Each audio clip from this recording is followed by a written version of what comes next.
Normalize invoicing men for your fertility years. Normalize them. Zaina, he owes you $30,000. Y'all started dating when you were 30 years old. He just wasted 3 fertility years. Because if I'm doing this right, if you break up with him and you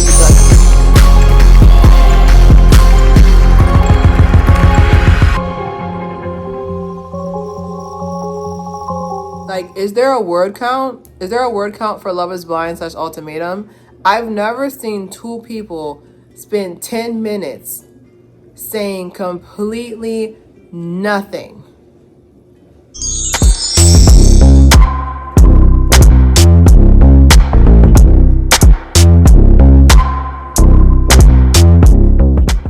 All right, welcome to another episode of Claire here. Hi guys, we're already going to be discussing episodes 9 and 10. So today's episode, in this video, we're only going to be discussing episodes 9. So we're going to jump right into it. So we're going to be talking about JR and Sandy. That's how it begins. First things first, peep the fact that they're wearing the same outfit. Because she's wearing a black dress with a cross and he's also wearing a black shirt with a cross. Keep that in mind. So he meets up with her, which I've never seen this in the history of Ultimatum, of where you can still meet up with somebody who you have a connection with or whatever and decide. Like, I think that they kind of set it up. If you look closer, I thought they kind of set it up to where this is for drama, but chat, I don't know. I'm not the editor. So they come and talk in circles for a good blah, blah, blah, this, blah, blah, da-da-da. And so Sandy is the first person to rip the Band-Aid off. And she's like, yeah, I got a big awakening. I got a big awakening here. And, we can extend as a friendship after this or blah, blah. And you can literally see, like I said, I do have a degree in psychology and I do have a degree in common sense. I know y'all see the body language. As soon as she said, oh yeah, we can just have a friendship after this, like JR, literally, you can tell in his face that he was not happy with that. I promise you, in my mindset, like, he wanted to run off with her. I already knew off right before the episode started that he was not going to leave with Zaina because I felt like he was going to run off with her, okay? I have on here that they said so many cliches I turned it into a drinking game. First cliche, live your truth, but everything happens for a reason. That's what Sandy said. That he said, that's really deep. Like, so basically they're not leaving together. Like, they talked back and forth about like what they wanted in each partner. Like, oh, okay, you showed me what I could really have with Zaina. That's what Sandy said. And then JR was like, you showed me what I could, that's what Sandy, it's so confusing because it's annoying. Sandy said, you showed me what I needed from Nick. I feel seen when I'm with you, blah, blah. And then JR was like, oh, you showed me the physical, aspect, listen, if I can't tell it back to you, that means it's BS. Okay, that means it's BS. So I can't even explain it back to you. In conclusion, he was saying how you showed me what I need from Zaina for her to be my wife. And one thing that irritated me the most about their transaction was the fact that it actually occurred. Because even if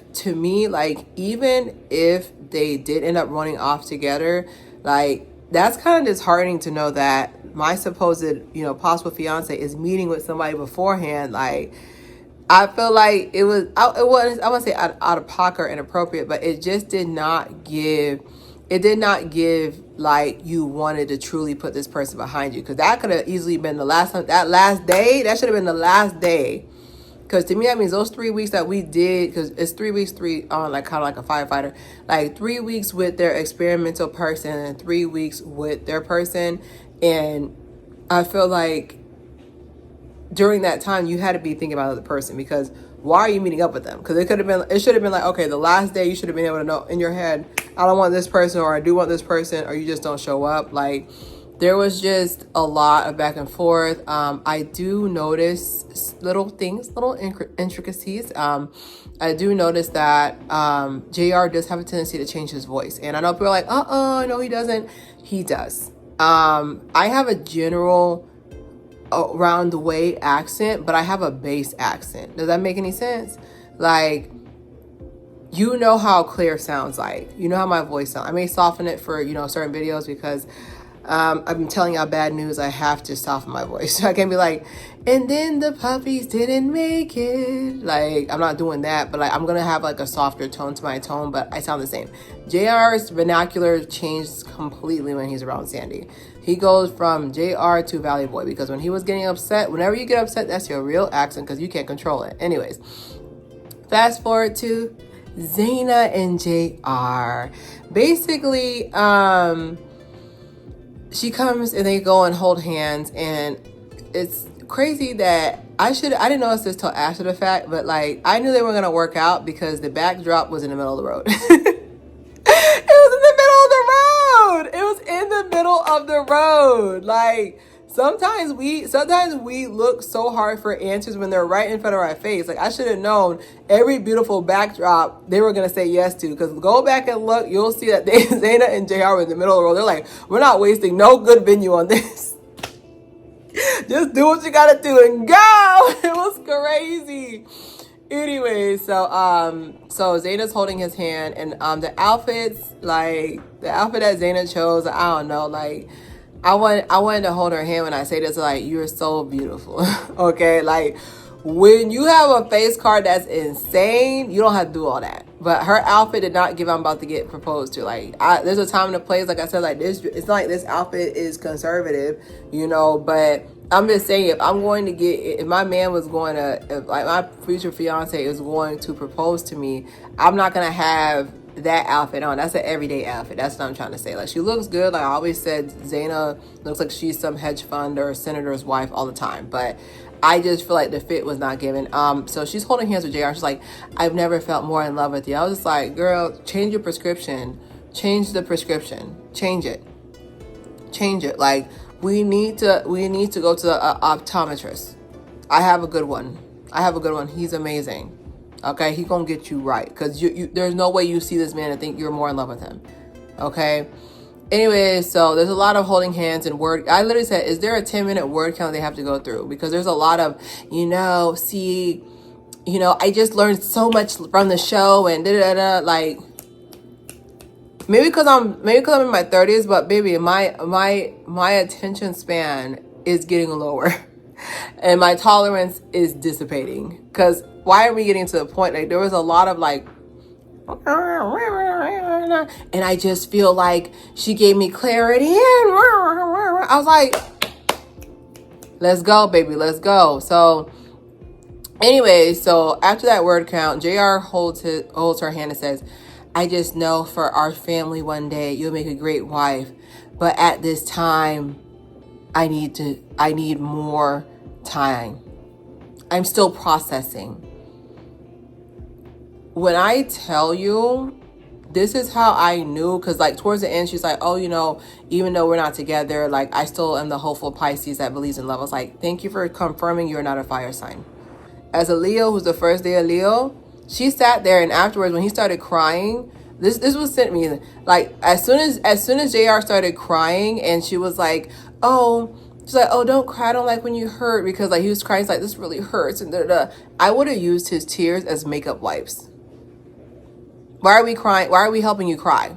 That is part of the package. The moment I'm done with somebody, it is over. Whatever care I have for you is turned off. It may wane a little bit over, but it's like a button for me. Okay, avoid it, and that's on avoidant attachment behavior. Okay, it's like a button for me, and I'll give you plenty of chances. But once it's turned off, it's turned off. Like I was like, why? I was like, Zena, why are you still there? Like I don't understand why she was still there. She was still like holding his hand. He's like, this is just really hard. I was like, really hard. Like I want her to end. I was like, normalize. I know this is gonna sound very mean, and I don't care, but normalize invoicing men for your fertility years. Normalize them. Zaina, he owes you $30,000. Y'all started dating when you were 30 years old. He just wasted 3 fertility years, because if I'm doing this right, if you break up with him, and y'all broke up at 33 years old, now you only have 7 years to meet a new man, live your life, and then have a kid. I want you guys to start invoicing these men. We have to start doing. So there has to be some type of punishment. There has to be some type of retrospect, because he just wasted 3 of your fertility years. And I know she wanted to I know she wanted to freeze her eggs, for later on, but I don't like the fact that she had to waste 3 of her fertility years. It's a lesson, yeah, that only one party has to pay for. So I think going on future, the next time a dude wastes a woman's time in her 30s, they need to be invoiced. Thank you. Anyways, so the next person is going to be Mariah and Caleb. Just a reminder, Mariah is 24 years old and Caleb is 28. So as soon as they get there, Mariah comes in, she's like, she's had some time to herself, which she's never had, because she's always in a relationship, right? She's always in a relationship. And so basically she comes in and she's like, oh, during that time alone, like I got to know myself a little bit more, which is good. Cause I love when I see someone who honestly wants to grow. Not like JR, who wants to just, throw his eggplant around. But like, I love seeing when somebody actually wants to grow as a person, because I'm like, every day I wake up, I'm just like, what can I do different today? What can I do? Like, how can I get better? So I really sense that Mariah has grown, and she has the most beauteous blue eyes. Like, these 2 blue eyes, white dragons, we love to see it. But she's just, I can just tell she's matured in those 2 weeks. Those 2-3 weeks alone. And then basically after Caleb lets her cook, he coming in with the fresh fade. Don't kill him, Caleb. Don't kill him, Caleb. And so he comes in with the pre-vows. Like, he goes and says, you're a perfect person to me. Everything about you, blah, blah, very sweet, very sweet. So they start talking to each other. And so he was like, you're the woman, and you're the woman in my life. You're the only woman I want in my life. And he's like, I can't think of anybody who I want to spend my life with. He gets down on bended knee, and then she says yes. And then they say they're gonna get married, and they look both happy and content. I can say I was wrong about this couple, and because I remember when I first saw them, like, I was like, it's giving low iron. When I first saw them, I was like, oh my god, who is this low iron couple? What's going on? They have no energy. They always look zooted. But after getting to know them and like after seeing their personalities mesh with each other, I actually really liked them together. Miss Mariah and Caleb. The only thing I am a little nervous about is that she might be giving him a baby matum in 2 years. Okay, like, give him a baby matum in 2 years. If we don't have a kid, we're getting divorced. Like, I could see her doing a baby matum. Okay, because she got what she wanted. She got her ring. But I am a little nervous about the fact that she's never been by herself, because I'm scared that once she's gonna get it, she's gonna mission completed, and she's gonna be done with him, and she's gonna be like, okay, well, this could have been anybody, like, because that was honestly one of Caleb's first concerns, was the fact that she was just there. That was one of Caleb's concerns, was that she was just there to fulfill a role. Like, she was just there to, like, okay, like, this is gonna get me to the next thing, right? It's gonna get me to this thing, right? So, like, I did like the fact that he emphasized that, because sometimes there's some people out there who literally, which that's why I said, like, marriage and having kids is not all it seems. Okay, some of the stuff I know I'm gonna take to my grave, but it's not as much as it seems, because a lot of people will sit there and just do these things because they thought that's what you just do. Like, with me being, as someone who's been asked left and right when they're gonna have kids at 33, like, it just behooves me how much people keep asking me, because I think it's so weird that someone who doesn't want to financially contribute to a life-changing decision is mad at you. Like, I've literally had people literally frowning, like, get their little 11s right there, frowning at me for not having kids. And like I said, like, it's not all that it seems. So I feel like she might be doing this to, like, fulfill a list. Caleb, you not slick. I don't like the fact that he didn't admit that he had feelings, that he had developed some type of feelings or some type of connection to Arya. That's also very dangerous as well, because I can see him having a wandering eye. Not a wandering, like he's going to go from place to place like a nomad, like a wandering, like, I wonder what Arya's doing. Like, I could see him doing that, because I don't think their business is finished yet. Because the thing about having emotions and feelings, like I said, I'm only 33, but like I'm very upfront. So if I like somebody, they're gonna know very quickly, very soon, very soon, very quickly. So it also is very freeing because now you don't have to sit there and just bottle that up. Because what I've noticed that when you bottle stuff up, it's gonna come out eventually, and I'm afraid that one day when Mariah's on her Mariah, because remember there was one film where they just argued all day. The moon rose and set, the sun rose and fell, and they were arguing. There's gonna be one day, and he's gonna wonder how to be with Arya. So next couple, Sandy and Nick. Child, I think I put them in. Oh, like, is that small print? I had them in because they don't count. Anyway, so Sandy and Nick, is, let's do the reminder of the ages again. Sandy is 28 years old and Nick is 38 years old. Tell you something real quick. Okay, let me stretch my little legs out.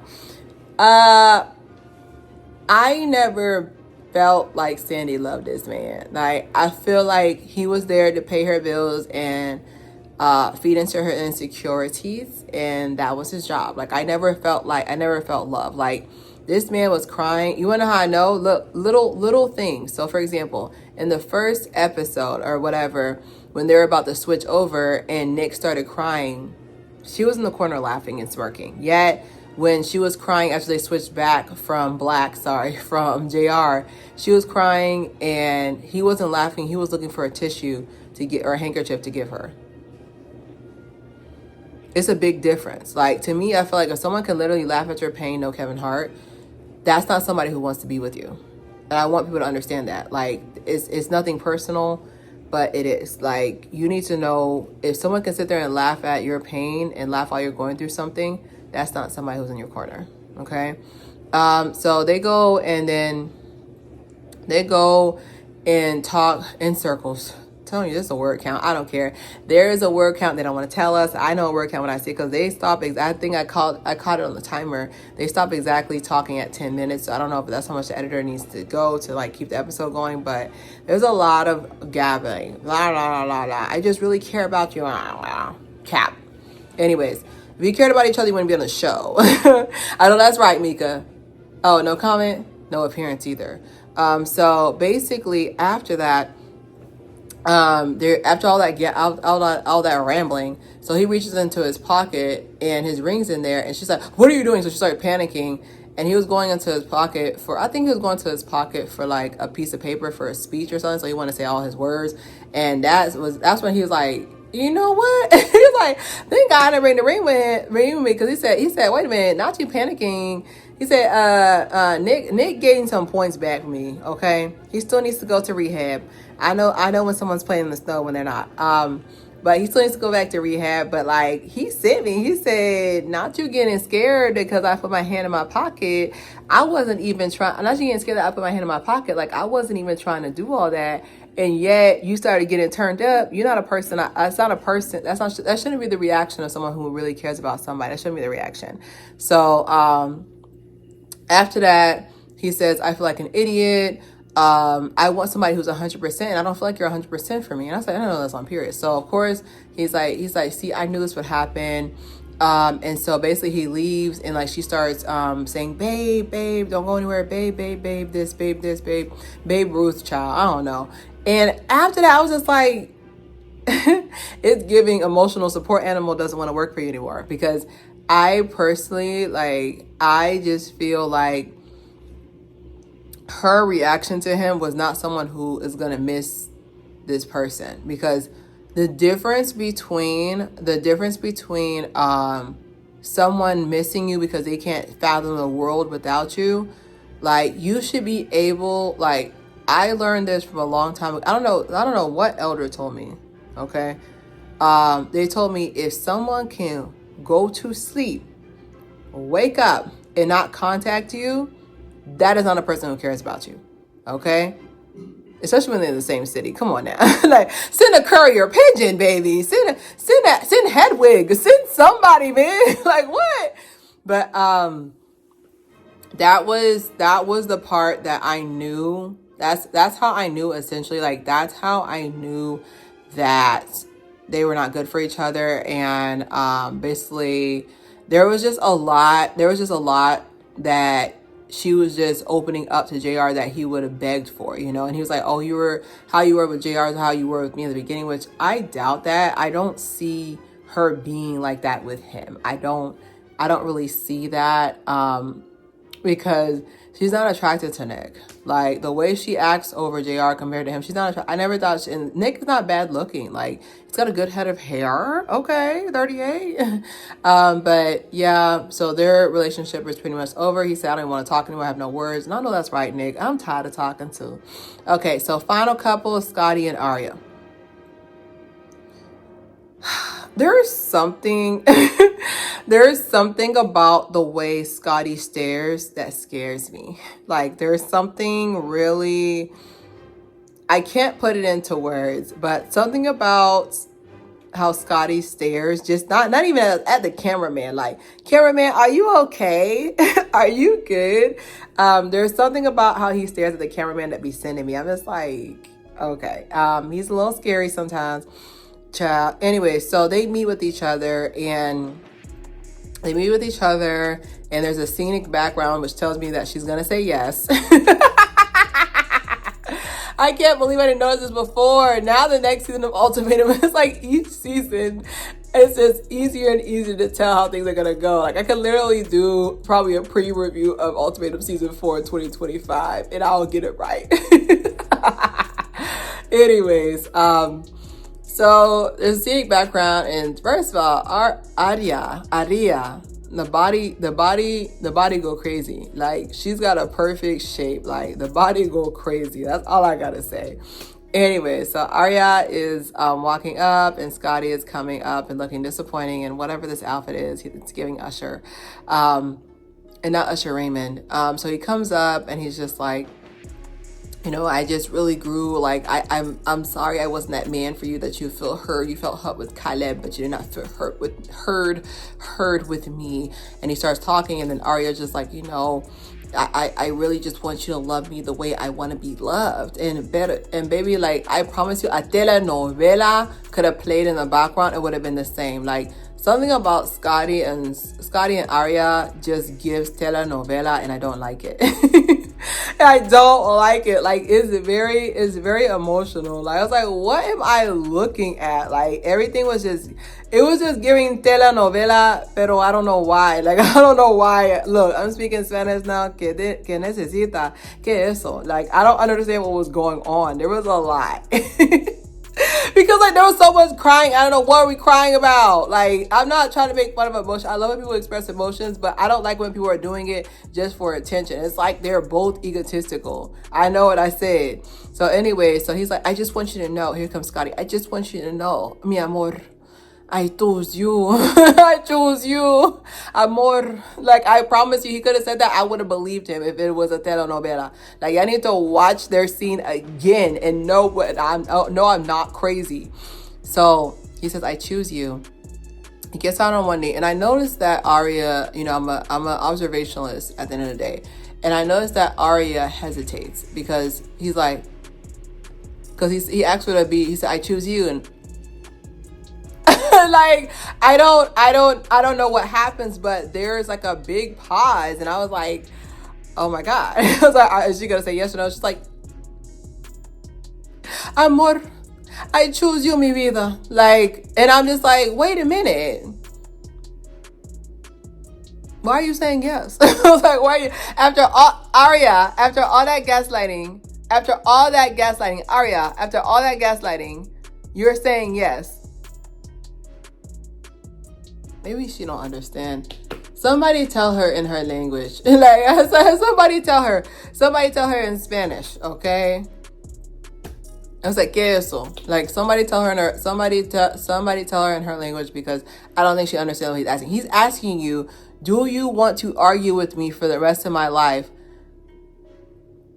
and you always be in the wrong? Are you okay with that? That's what he's saying. But anyway, she ends up saying yes, and like, they have their engagement, and they say I love you to each other, and I choose you, and that's pretty much the end of the episode. So I'm gonna go ahead and talk about episode 10, and definitely stay tuned with me in the next episode. So don't forget to subscribe, share. It's Claire Haire.